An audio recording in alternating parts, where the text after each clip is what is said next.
Hello champions, हम लोग पहुंच चुके हैं सेकेंड डे पर। महामैराथन की सीरीज में मैथ का चैप्टर 4 आपके लिए लेके आया हूं। और ये चैप्टर इंपॉर्टेंट इसलिए है क्योंकि इस चैप्टर का यूज हम लोग मैथ के और भी जगह पर करते हैं, और भी ब्रांचेस में करते हैं। अरे इसका यूज तो हम लोग पॉलिनोमियल में भी किए थे, जहां पर जीरोज निकाल रहे थे क्वाड्रेटिक इक्वेशन का। वहां पर रिलेशन भी देखे थे, सम ऑफ जीरोज और प्रोडक्ट ऑफ जीरोज। तो पहले देखते हैं कि हमारा क्वाड्रेटिक इक्वेशन होता क्या है। क्वाड्रेटिक इक्वेशन पॉलिनोमियल में थोड़ा बहुत पढ़े हैं हम लोग कि जिसकी डिग्री 2 होती है उसको हम क्वाड्रेटिक इक्वेशन कहते हैं। यहां पर थोड़ा सा डिटेल में जानेंगे। यहां पर हम लोग सीखेंगे कि क्वाड्रेटिक इक्वेशन से हम लोग जीरोज निकालते कैसे हैं। उसके कई मेथड होते हैं, जैसे एक फैक्टराइजेशन मेथड हम लोग देखेंगे, एक क्वाड्रेटिक फार्मूले से देखेंगे। तो वो सारी चीजें इस चैप्टर में हम लोग को पढ़ना है। तो पहले समझिए क्वाड्रेटिक इक्वेशन का जनरल फॉर्म क्या होता है। ax square plus b x plus c equal to 0, जहां पर a 0 नहीं होना चाहिए, बाकी सब 0 हो जाए चलेगा। मतलब x square plus 2x plus 3 लिखा हुआ है तो ये हमारा क्वाड्रेटिक इक्वेशन है। एक्स स्क्वायर माइनस 2x लिखा है, ये भी क्वाड्रेटिक इक्वेशन है। एक्स स्क्वायर माइनस 3 लिखा है, ये भी क्वाड्रेटिक इक्वेशन है। एक्स स्क्वायर लिखा है, ये भी है। बट अगर 2x प्लस 3 लिखा है तो ये क्वाड्रेटिक इक्वेशन नहीं है, क्योंकि अब क्या है, ये इसको बोला जाएगा लीनियर इक्वेशन। ये क्वाड्रेटिक इक्वेशन नहीं है। क्वाड्रेटिक इक्वेशन के लिए कंडीशन क्या है कि एक्स स्क्वायर का कॉफिशिएंट 0 नहीं होना चाहिए। और पहला क्वेश्चन जो है बोर्ड में 2023 में आया हुआ क्वेश्चन है, उसमें पहचान करना है कि कौन सा हमारा क्वाड्रेटिक इक्वेशन है। 4 ऑप्शन दिया गया था उसमें, तो कुछ नहीं करना है, सिंपल सा उसमें हमको थोड़ा सा सॉल्व करना होगा और एक्स स्क्वायर को चेक करना होगा कि हमारे इक्वेशन में एक्स स्क्वायर वाला टर्म है या नहीं है। अगर है तो क्वाड्रेटिक है, अदरवाइज नहीं है। ठीक है, इसके बाद अब देखिए हम लोग को सॉल्व करना है क्वाड्रेटिक इक्वेशन को। तो सॉल्व कैसे करते हैं, सॉल्व करना इसकी प्रैक्टिस करिए, सीखते हैं हम लोग। और ये चीज हम लोग क्लास 8 से पढ़ते जा रहे हैं कि फैक्टराइजेशन मेथड से हम कैसे क्वाड्रेटिक इक्वेशन को सॉल्व करते हैं, उसको फैक्टराइज कैसे करते हैं। जैसे एक एग्जांपल लेते हैं कि x square plus 5x plus 6 equal to 0, ये हमारा एक क्वाड्रेटिक इक्वेशन है। इसको फैक्टराइजेशन मेथड से सॉल्व करना है, मतलब इसके जीरोज निकालना है, इसके सोल्यूशन या बोल सकते हैं रूट से निकालना है, जो मर्जी वो बोलिए। एक्स की वैल्यू निकालना है तो क्या करना है, स्प्लिटिंग द मिडिल टर्म इसको कहते हैं। और देखिए इसके बाद, इस क्लास के बाद आप लोग को मैं गारंटी के साथ कह रहा हूं कि कहीं पर फैक्टराइजेशन मेथड से क्वाड्रेटिक इक्वेशन सॉल्व करने में कोई दिक्कत नहीं होगी। अगर दिक्कत होगी तो उसके लिए भी हमारे पास है एक अस्त्र, जिसको हम लोग कहते हैं ब्रह्मास्त्र। और वो क्या है, क्वाड्रेटिक फार्मूला। अभी उस पर भी हम चर्चा करेंगे। अगर हमारा फैक्टराइजेशन नहीं हो पा रहा है तब हम उसको लगाते हैं। तो सबसे पहले क्या करते हैं, इसको सॉल्व करते हैं। बड़ा सिंपल सा है। क्या करते हैं कि जो कांस्टेंट टर्म है, ध्यान से सुनना हमारी बात, जो कांस्टेंट टर्म है इसका फैक्टर इस तरह करना है कि ऐड या सब्ट्रैक्ट करने पर ये मिल जाए बीच वाला, और इसी बीच वाले को हम स्प्लिट करते हैं। जैसे 6 है तो 6 का फैक्टर हम क्या करें, 2 × 3 करने पर 6 आएगा, 2 × 3 करने पर 6 आएगा, 2 + 3 करने पर क्या आ जाएगा हमारा 5। मैं क्या बोला कि मल्टीप्लाई करने पर ये आए, ऐड या सब्ट्रैक्ट करने पर ये चीज आ जाए। तो इसको हम फैक्टराइज करेंगे तो x square plus 3x plus 2x plus 6 equal to 0। अब यहां पर हमारे पास 4 टर्म बन गया। कॉमन लेना भी हम लोग क्लास 7-8 से सीखते आए हैं। दो टर्म को एक साथ करिए, इन दोनों में कॉमन ले तो x कॉमन हो जाएगा, यहाँ भी x है यहाँ भी है, x यहाँ पर बचा क्योंकि x कॉमन लिए, प्लस 3 यहाँ पर प्लस 2 कॉमन ले लें तो यहाँ पर बचेगा x प्लस 3, x प्लस 3 फिर से कॉमन ले लीजिए तो बचा हमारे पास x प्लस 2 इक्वल टू 0। अब दो का प्रोडक्ट 0 कब होगा, या तो ये वाला 0 हो या तो ये वाला 0 हो। अगर हम इसको 0 करेंगे तो x की वैल्यू -3, और अगर इसको 0 करेंगे तो x की वैल्यू -2।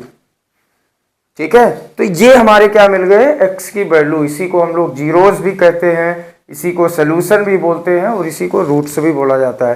क्वाड्रेटिक इक्वेशन है, इसकी डिग्री 2 है तो इसके 2 सोल्यूशन 2 जीरोस आएंगे। जैसे अब इसी क्वेश्चन को अगर हम थोड़ा सा चेंज कर दें, इस क्वेश्चन को इस तरह से लिख दें, जैसे एक्स स्क्वायर माइनस 5x और प्लस 6 इक्वल टू 0।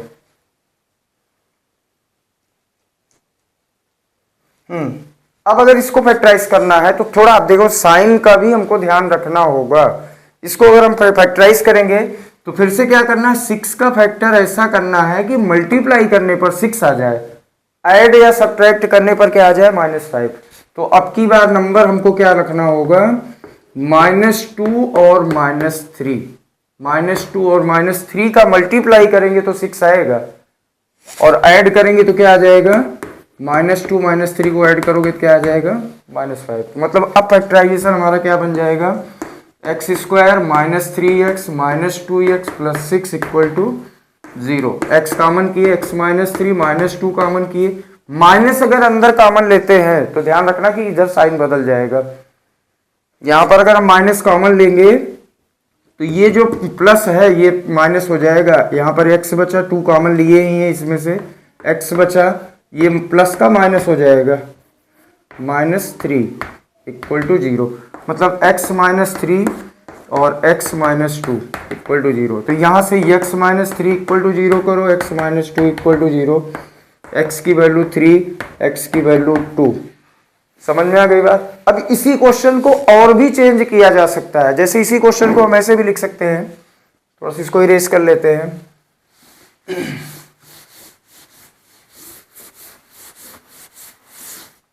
जैसे देखिए क्वेश्चन को हम बदल दे रहे हैं, x square -x -6 equal to 0। अब अगर इसका फैक्टराइजेशन करना होगा तो हम क्या करेंगे, थोड़ा साइन का भी ध्यान रखना। ऐसा नंबर लेना है, -6 का फैक्टर इस तरह से करना है कि मल्टीप्लाई करने पर -6 आए और ऐड करने पर -1। तो अब की बार नंबर क्या रखेंगे, थोड़ा ध्यान देना, -2 और -3 क्या करें इसमें हम, +2 -3 करते हैं। +2 -3 करने के लिए तो मल्टीप्लाई करने पर -6 आएगा, -6 आएगा, और अगर 2 -3 करोगे तो क्या मिलेगा, -1 मिल जाएगा। तो मतलब यहां पर हम क्या लिख सकते हैं, x square -3x + 2x -6 equal to 0। अब इसमें आराम से कॉमन ले सकते हैं, x कॉमन किए, x -3, यहाँ +2 कॉमन किए, x -3 equal to 0, x -3 x + 2 equal to 0। यहाँ से x की वैल्यू 3 आई, यहाँ से x की वैल्यू -2 आई। अभी भी इस क्वेश्चन को और चेंज किया जा सकता है, जैसे इसी क्वेश्चन को हम ऐसे लिख सकते हैं, x square +x -6 equal to 0। अब बताइए, अब यहां पर हम क्या फैक्टराइज करें, साइन का ध्यान रखना, साइन का बहुत विशेष ध्यान रखना होगा। अब -6 का फैक्टर ऐसा करना है कि मल्टीप्लाई करने पर -6 मिले, लेकिन ऐड करने पर +1 आना चाहिए। तो -6 यहां पर हम क्या लिख सकते हैं, -2 × 3 करो तो ये -6 होगा। -2 क्यों लिया हूं, क्योंकि ऐड करेंगे तो -2 + 3 करने पर हमारा +1 आएगा। -2 + 3 करने पर +1 आता है ना, ये तो पता होगा ना। ये -2 + 3 करने पर +1 और -2 - 3 करने पर -1। ठीक है, तो ये फैक्टराइजेशन हमारा क्या बन जाएगा, x square +3x -2x -6 equal to 0। अब यहां से आराम से हम x कॉमन लिए, x + 3 -2 कॉमन लिए, x + 3 equal to 0, x + 3 x -2 equal to 0। तो यहां से x की एक वैल्यू हमारी -3 आ गई और एक वैल्यू आ गई 2। तो अब तो मेरी समझ से कि इसमें फैक्टराइजेशन में दिक्कत नहीं होनी चाहिए। बस करना क्या है, थोड़ा सा साइन का ध्यान रखना है, लास्ट वाले नंबर जो कांस्टेंट टर्म होगा उसका फैक्टर इस तरह करना है कि मल्टीप्लाई करने पर वो नंबर मिले, ऐड सब्ट्रैक्ट करने पर ये आ जाए मिडिल टर्म। समझ में आ गई बात। अगर अब इसमें एक्स स्क्वायर के साथ अगर कोई नंबर है तो एक क्वेश्चन उसको देख लेते हैं। तो ये क्वेश्चन है हमारे पास, देखिए यहां पर मैं बोर्ड पे क्वेश्चन लिख दिया हूं। ये एनसीईआरटी का क्वेश्चन है, ये 2023 में आया हुआ क्वेश्चन है, 2022 का क्वेश्चन है, 2022 का क्वेश्चन है। इसको सॉल्व करना है। तो जैसे ये क्वेश्चन में बात कर रहा था कि इसके पहले जो भी समझाया था कि एक्स स्क्वायर के साथ उसका कॉफिशिएंट नहीं था, यहाँ पर एक्स स्क्वायर का कॉफिशिएंट है, तो इन दोनों का क्या करो, मल्टीप्लाई करो। और ध्यान रखना कि ये मल्टीप्लाई कहीं पे हमको लिखना नहीं है, बस इसका मल्टीप्लाई कर लो। कितना है, -12 आ गया। तो हमको फैक्टर जो हम लोग अभी तक -6 का कर रहे थे, मतलब यहाँ पे जो कांस्टेंट टर्म था उसका कर रहे थे, अब उसका फैक्टर ना करके हम -12 का फैक्टर करेंगे। -12 का फैक्टर ऐसा करिए कि मल्टीप्लाई करने पर -12 आए और ऐड सब्ट्रैक्ट करने पर क्या आ जाए हमारा 1। तो क्या लिख सकते हैं, 4 + 4 और -3, +4 -3 का मल्टीप्लाई करोगे तो -12 आएगा, और 4 -3 कर दोगे तो 1 आ जाएगा। समझ में आ गई बात। तो यहाँ पे हम इसको फैक्टराइज कर सकते हैं। क्या बन जाएगा, 2x² + 4ax, 1 को स्प्लिट कर दिए, 4x - 3x - 6 = 0। अब कॉमन ले लीजिए बड़े आराम से, 2x कॉमन हो जाएगा, इन दोनों में कॉमन करो। तो यहाँ पे कॉमन करेंगे तो x बचेगा, और यहाँ पर क्या बचेगा, +2। यहाँ -3 कॉमन कर लें तो x + 2 बचा = 0। तो x + 2 इन दोनों में से फिर से कॉमन हो जाएगा, बचेगा हमारा 2x - 3 = 0। तो x की एक वैल्यू हमारी -2 आ गई और दूसरी वैल्यू 3/2। तो ये यहाँ से सॉल्व हो गया। ये क्वेश्चन हमारा 2023 में आया था, x² - x - 2, इसका हमको फैक्टराइजेशन करना है। तो -2 का फैक्टर अब की बार हमको ऐसा करना है, -2 का कि मल्टीप्लाई करने पर -2 है, ऐड सब्ट्रैक्ट करने पर -1 है। तो क्या लेना है, -2 × +1, -2 × +1 करेंगे तो -2 आएगा, और -2 + 1 करोगे तो -1 आ जाएगा। समझ में आ रही बात। तो यहां से क्या करेंगे, x² - 2x + x - 2 = 0। तो x कॉमन की x - 2 + 1 कॉमन की x - 2 = 0। यहाँ से x - 2 फिर से कॉमन कर लो, x + 1, x की एक वैल्यू 2 आ जाएगी और एक वैल्यू -1। ये क्वेश्चन हमारा देखिए, देखो बोर्ड में क्वेश्चन इस टाइप के आने लगे हैं, स्क्वायर रूट वाले क्वेश्चन ज्यादातर पूछते हैं। तो यहां पर अब फैक्टराइजेशन हमको ऐसा करना है, थोड़ा ध्यान से देखिएगा। -6 को इस तरह से फैक्टराइज करो कि मल्टीप्लाई करने पर -6 आए, ऐड या सब्ट्रैक्ट करने पर हमारा क्या मिल जाए, ये चीज 2√2। तो अंडर रूट में अगर हमको लाना है, -6 को हम फैक्टर करेंगे भी तो क्या कर सकते हैं, उसमें क्या कर सकते हैं, देखिए जैसे हम लिख सकते हैं 3 × 2, 3 × 2 करने पर 6 आएगा। और यहां पर हमको प्लस में लेना है तो बड़ा नंबर के साथ प्लस में रखना। अगर यहां पे माइनस में लेना होता तो बड़े नंबर के साथ हम माइनस करते। तो यहां पे प्लस लेना है तो इसको प्लस में रखो, ये हम माइनस में कर देते हैं कि माइनस रहेगा, -2। लेकिन हमको लाना क्या है, यहां पर 2√2 लाना है। तो अंडर रूट कैसे आएगा, अब ये जो दिया गया है ना भाई 2 को हम लिख सकते हैं √2 × √2 लिख सकते हैं ना, इसको ऐसे लिख सकते हैं √2 × √2 करने पर क्या मिलेगा, 2 ही तो मिलेगा। तो इसकी जगह पे ये क्यों कर रहे हैं, क्योंकि यहां पे हमको लाना है, इसलिए 2 की जगह पर हम √2 लिख सकते हैं। मतलब हम फैक्टराइजेशन करेंगे तो इसका करेंगे 3 × -√2 × √2, ये तोड़ेंगे। तो एक को हम ले लेंगे इसके साथ,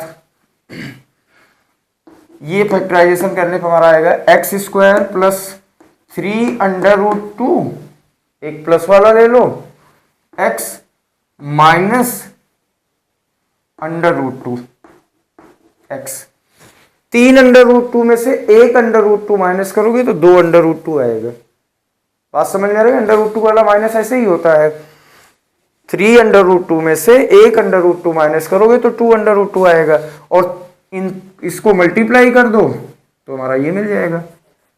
मतलब इसको हम साथ में कर लिए, क्या कर लिए, 3√2 इंटू -√2, इस तरह से फैक्टराइज कर लिए। और ये -6 इक्वल टू 0। अभी कॉमन लेने में भी यहाँ दिक्कत होगी, थोड़ा समझिए ध्यान से।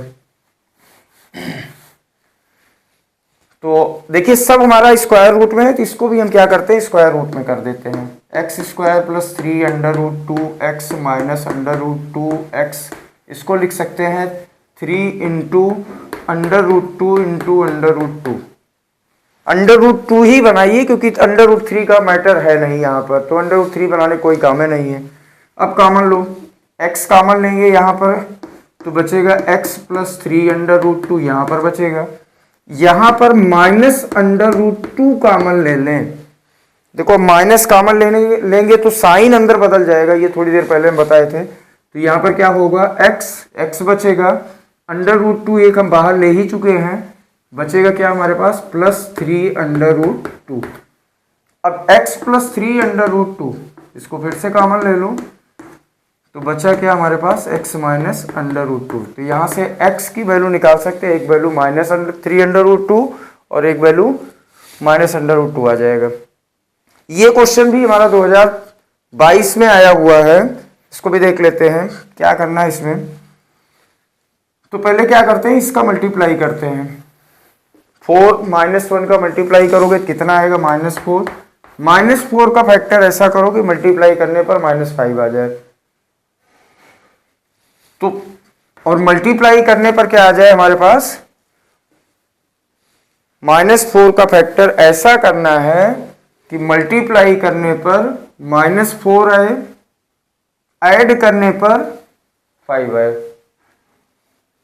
तो 4x², क्या यहां पे बनेगा फैक्टराइजेशन, -4 के केस में इसको हम तोड़ें, -4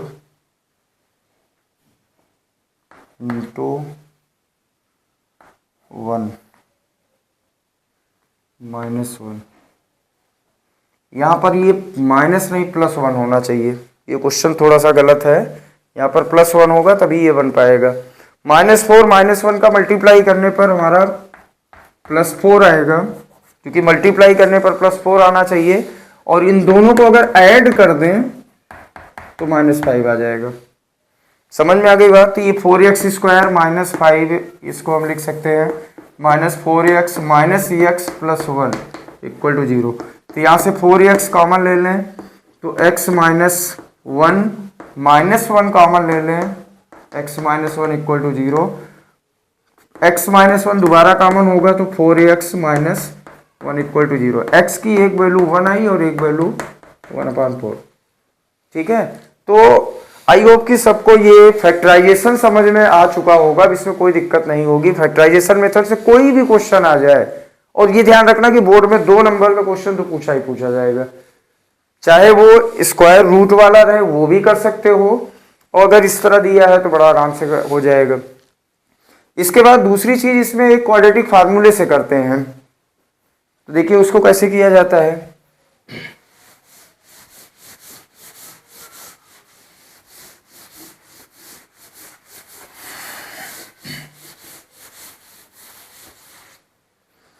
क्वाड्रेटिक फार्मूला उसका पूरा डेरिवेशन होता है, लेकिन वो डेरिवेशन तुम्हारे सिलेबस से हट चुका है, तो मैं डायरेक्ट फार्मूले पर आता हूं।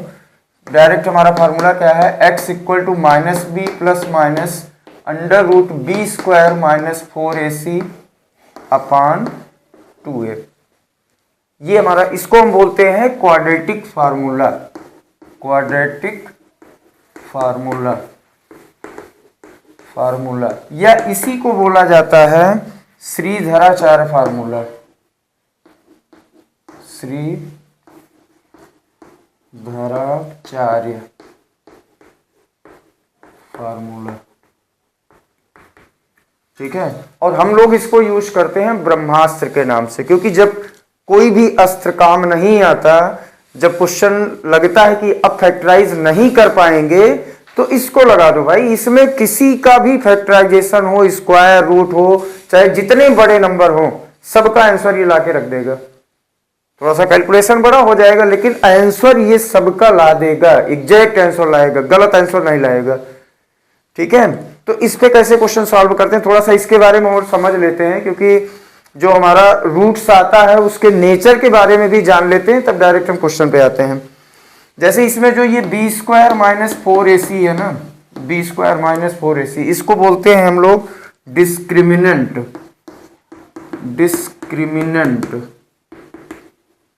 डिस्क्रिमिनेंट बोलते हैं, और इसको लिखते हैं d equal to b square minus 4ac। इसी पर हमारा जो रूट्स होता है ना, उसका नेचर डिपेंड करता है कि रूट्स जो होगा वो रियल होगा, इक्वल होगा, कि इमेजिनरी रूट होगा, वो सारी चीजें हमको इसी से पता चलता है। तो इसमें 3 केसेस बनते हैं। पहला केस क्या होता है, केस फर्स्ट, कि व्हेन d ग्रेटर देन 0 हो, when d greater than 0, d greater than 0 का मतलब समझ रहे हो, कि मतलब b square minus 4ac greater than 0 हो, मतलब d जो है वो पॉजिटिव में आए।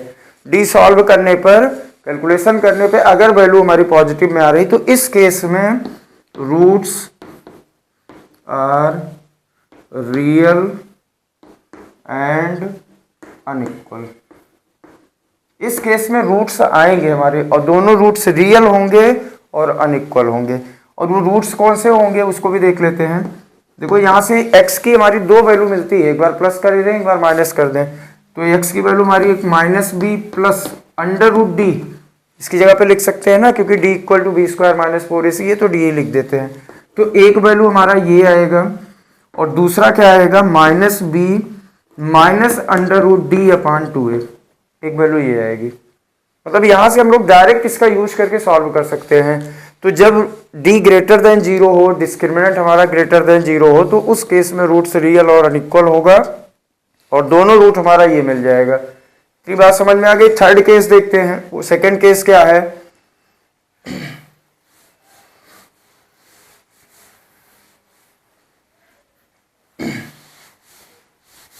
सेकंड केस भाई बहुत इंपॉर्टेंट है। सेकंड केस में क्या है, केस 2। यहां से क्वेश्चन आना तय है। 1 नंबर या 2 नंबर का क्वेश्चन 100% लिख के ले लो कि यहां से केस 2 से क्वेश्चन बनना है। इसमें डायरेक्ट क्वेश्चन दिया रहता है कि वो रूट्स एक इक्वेशन दे देंगे कि जैसे x square plus 5kx plus 3 equal to 0, roots are real and equal, then find the value of k। तो कैसे हम निकालेंगे, तो यहाँ पर हम सेकंड केस हमको आना चाहिए। ये कब बनता है, जब d इक्वल टू 0 हो। d इक्वल टू 0 का मतलब b square minus 4ac equal to 0। तो इस केस में रूट्स हमारे रियल होंगे और इक्वल होंगे। अभी इन सब पे हम क्वेश्चन देखेंगे। इस केस में क्या होगा, रूट्स रियल और इक्वल, और दोनों रूट आएगा क्या, यहां से देख लेते हैं। x equal to minus b plus under root d, d की जगह पर क्या हो गया 0, तो मतलब इसकी कहानी खत्म। तो माइनस बी अपान 2a और माइनस बी अपान 2a, क्योंकि 2 रूट तो आना ही आना है, क्वाड्रेटिक है, डिग्री 2 है, तो 2 सोल्यूशन तो आएगा ही दोनों, लेकिन क्या होगा, इक्वल होगा।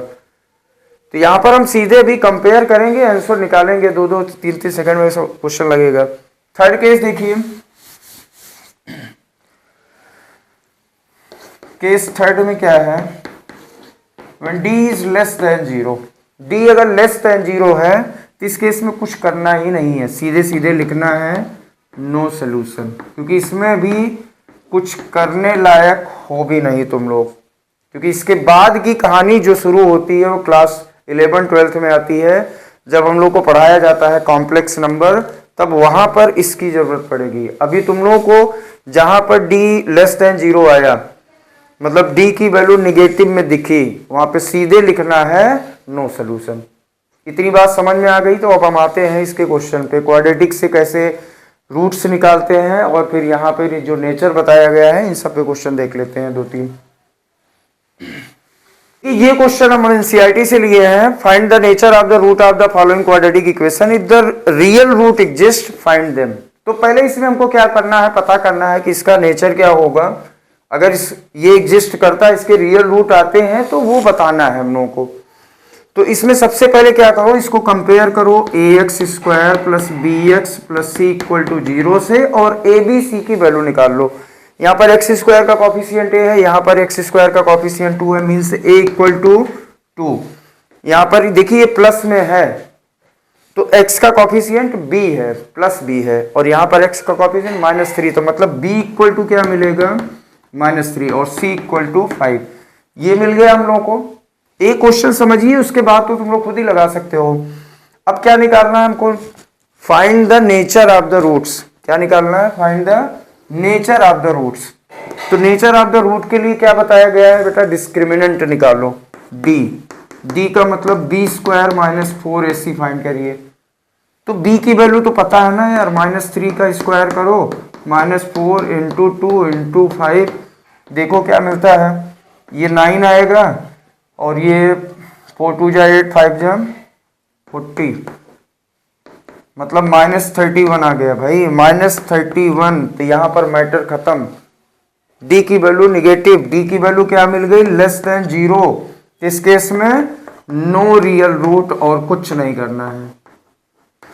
अब अगर यहाँ पर रियल रूट होता तो फिर हम आगे सॉल्व करते। अब जब यहाँ पे माइनस में आ गया, d<0 रूट ही नहीं है, तो फिर आगे सॉल्व करने की क्या जरूरत है, इसको छोड़िए यहाँ पर। नेक्स्ट देखते हैं, इसमें क्या बताया गया है, a की वैल्यू क्या है हमारा 3 है, b की वैल्यू क्या है -4√3 है, और c की वैल्यू है 4। ये तीनों मिला है।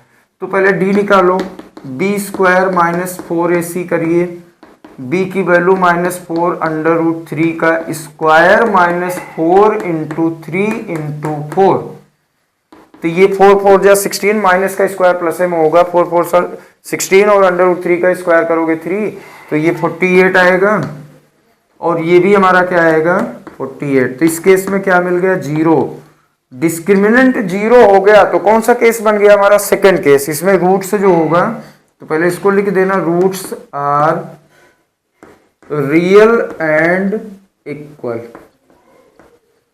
अब रूट निकालना भी तुम लोग को हम बताए थे कि रूट से क्या आएगा हमारा, x इक्वल टू -b/2, यही तो बोले थे ना, दोनों रूट यही मिलेगा। तो यहाँ पे रख दो, b की जगह पे पता तो है ना, -4√3/2 a की जगह पर 3, मतलब क्या मिल जाएगा, ये माइनस माइनस प्लस हो जाएगा, 2 से ये कैंसिल हो जाएगा, तो ये आ जाएगा 2√3/3।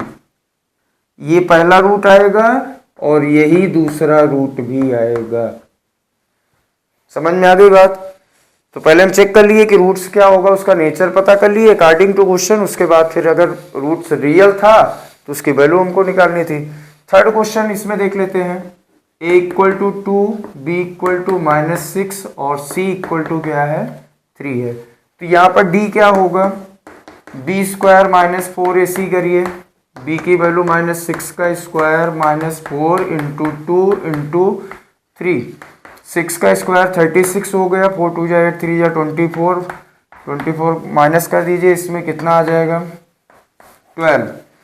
तो इस केस में d क्या आ रहा है भाई, d > 0।